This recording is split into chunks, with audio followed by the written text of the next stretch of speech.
Assalamualaikum warahmatullahi wabarakatuh. Welcome back to my channel di channel Project Warga Bapak Ibu Guru Hebat. Di sini di kesempatan ini kami akan membahas mengenai surat edaran terbaru dari Menpan RB mengenai aturan honorer. Baik Bapak Ibu Guru yang mungkin baru tahu channel ini, silakan bisa di subscribe terlebih dahulu dan juga di share biar nanti semakin banyak tahu tentang informasi ini. Langsung aja teman-teman kita masuk ke beritanya. 3 poin surat edaran Menpan RB senjata penghadang PHK massal honorer.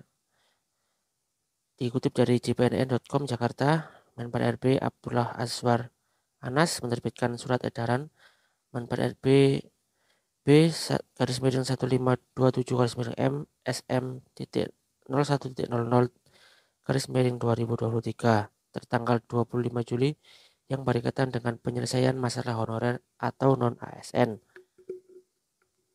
Melalui SE Menpan RB tersebut, Azwar Anas meminta para pejabat pembina kepegawaian atau PPK memperjelas status serta kedudukan honorer K2 maupun tenaga non-ASN. Dalam SE tersebut, Azwar Anas menjelaskan bahwa berdasarkan peraturan pemerintah nomor 49 tahun 2018 tentang manajemen P3K, bahwa pegawai non-PNS dalam jangka waktu paling lama 5 tahun sebagai dimaksud dalam ayat 1 bisa diangkat menjadi P3K apabila memenuhi persyaratan sebagaimana diatur dalam PP ini.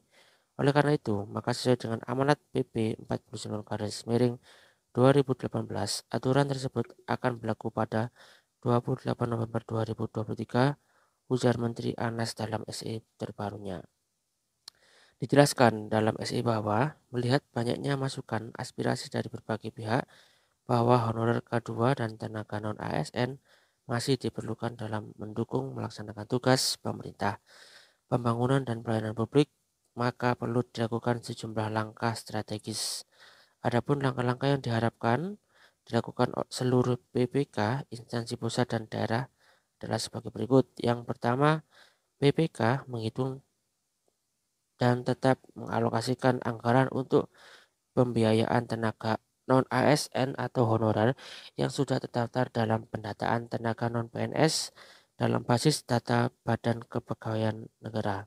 2. Dalam mengalokasikan pembiayaan tenaga non-ASN dimaksud pada prinsipnya tidak mengurangi pendapatan yang diterima oleh tenaga non-ASN atau honorer selama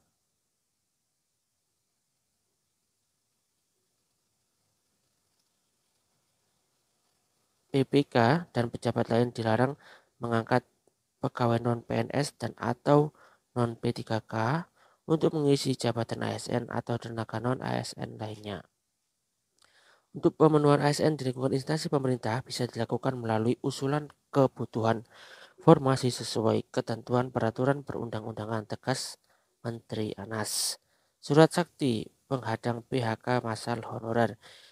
Ketum DPP Forum Honorer Tenaga Teknis Administrasi kategori 2, Rianto Agung Subekti langsung bergerak cepat.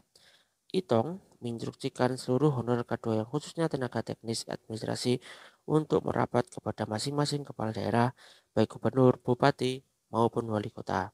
Dia pun meminta seluruh honorer K2 tenaga teknis administrasi untuk menggandakan SE Menpan RB tersebut dan membawa kepada masing-masing kepala daerah serta mengawalnya. Kepala daerah harus tahu bahwa tidak ada itu pemutusan hubungan kerja atau PHK seluruh honorer termasuk K2 tenaga teknis administrasi. Tegas Kang Itong, sapaan akrab kepada jpnn.com. Menurutnya, SE tersebut dari Menpan RB Azwar Anas itu menjadi surat sakti untuk mengadang kemungkinan terjadinya PHK massal terhadap honorer. Sekarang, kepala daerah tidak bisa lagi berkutik.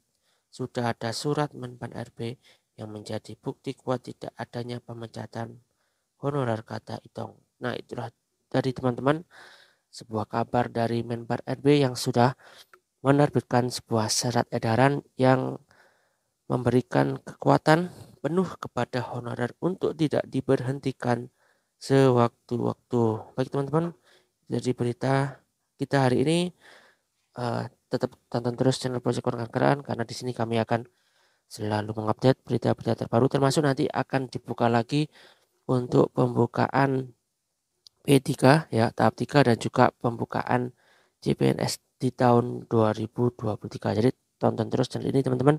Jangan juga lupa untuk di like, komen, dan share biar semakin yang banyak tahu tentang informasi ini.